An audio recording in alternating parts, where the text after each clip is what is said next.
நம்ம கூட ஒருத்தன் இருந்துகிட்டே இருப்பான். அவன் சொல்லுவான் என்னென்னா, "விட்றா நான் பார்த்துக்கிறேன் விட்றா நான் பார்த்துக்கிறேன் விட்றா" அப்படின்னுவான். அவன் பேச்சை மட்டும் கேட்டுறவே கேட்டுறாதீங்க. சாத்துன்னு சாத்துவாங்க நம்மள. 6வது படிக்கும்பொழுது டீச்சர் வரத்துக்கு கொஞ்சம் நேரத்துக்கு முன்னாடி பார்த்தீங்கன்னா வந்து கிளாஸை மானிட்டர் பண்ண சொல்லுவாங்க. அப்போ வந்து கொஞ்சம் குவைட்டாக பண்ணுறதுனால என்ன பண்ணுவாங்கன்னா, என்கிட்ட சொல்லி மானிட்டர் பண்ண சொல்லுவாங்க. நான் மானிட்டர் பண்ணிட்டுருக்கேன். என்னோட ரொம்ப என்ன சொல்கிறது, சிநேகிதன். அவனும் நானும் தான் ஒன்றா இருப்போம். 1வதுலேருந்து 10வது வரைக்கும் நானும் அவனும் ஒன்றா தான் படிச்சிருக்கோம். ரொம்ப நல்ல பையன். நானும் அவனும் வந்து போட்டி போட்டு படிப்போம். அப்போது ஓடுறான் கிளாஸ் உள்ள. இந்த பக்கம் ஓடுறான், அந்த பக்கம் ஓடுறான், குறுக்கா மறுக்கா ஓடுனேங்கிறான். டேய் ஓடாதடா, டீச்சர் என்னை பார்க்க சொல்லிக்கிறாங்கடா. அப்போல்லாம் எங்கள் காலத்துலலாம் வந்து நாங்கள் டீச்சர்னு தான் சொல்லுவோம், மேடம் கூப்பிட மாட்டோம். டீச்சர் என்னை பார்த்துக்க சொல்லியிருக்காங்கடா, டேய் தயவுசெய்து உட்காருடா அப்படின்றேன். கேட்க மாட்றான். சரி உன்னை போய் புடிச்சுன்னு வந்து வலிச்சுன்னு வந்து உட்கார வைக்கலாம் அப்படின்னு சொல்லிட்டு நானும் அவன் பின்னாடி தெத்துன்னு ஓடினேன் பாருங்க. அந்த நேரம் பார்த்தா டீச்சர் அம்மா வரணும். பார்த்துட்டாங்க, சப்ஜெக்டாக பார்த்துட்டாங்க நம்மளை. அதுக்கப்புறம் அட்டனன்ஸ் எடுக்கிறதுக்கு முன்னாடி விஜயகுமார் இங்கே வா அப்படின்னாங்க. கூட அவனோட பேரை சொல்லி, நான் பேரை சொல்லக்கூடாது பாவம், அவனையும் வந்து கூப்பிட்டு வந்து நிற்க சொன்னாங்க. 2 பேரும் நின்றுக்கிறோம். அவர் என்ன பண்ணாங்க, சட்டையை தூக்கிட்டு நிற்க சொன்னாங்க. சட்டையை தூக்கிட்டுனா வந்து பின்னாடி வந்து பட்டக்ஸில் அடிப்பாங்க. அடி விழும். அப்படின்னா அந்த மாதிரி அடி விழும்னா பார்த்துங்களேன். வாங்குறான். இவன் பார்த்தா கட்டாக்கு மாதிரி இருப்பான். அப்பயே அவன் பாட்டு கம்முன்னு வாங்கி நிற்கிறான். ரைட் ஓகே முடிஞ்சிச்சு. அடுத்தது என்ன கூப்பிட்டாங்க.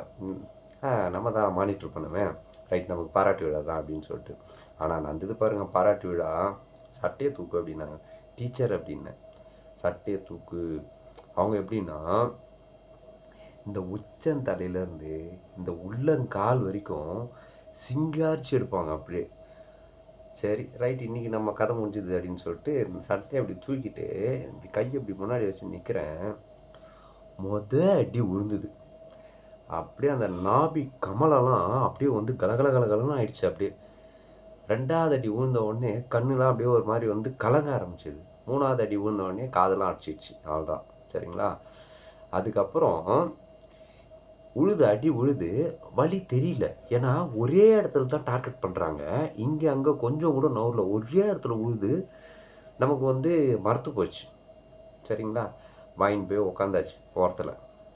அவனை நான் தான் பக்கத்தில் உட்காந்துருப்பேன். டேய் ஏன்டா அந்த மாதிரிலாம் பண்ணுற, என்னை வேற ஏன்டா மாட்டி விட்ட அப்படின்னு. அப்படியே மேலே அப்படி கை போட்டு விட்றா பார்த்துக்கலாம் அப்படின்னா. நீ வாங்குவ, என் உடம்ப பார்த்தியா ஒத்த நாடி உடம்புடா, தாங்காதடா உடம்பு தாங்காதடா அப்படின்னு. சரி என்ன பண்ணுறது. இதில் வந்து ஒரு வருத்தப்படக்கூடிய ஒரு விஷயம் என்னென்னா, அப்போல்லாம் வந்து எங்களை தான் வந்து கொம்பு உடச்சிட்டு வர சொல்லுவாங்க. அந்த கொம்பை வந்து நான் தான் உடச்சி போய் கொடுத்தேன்.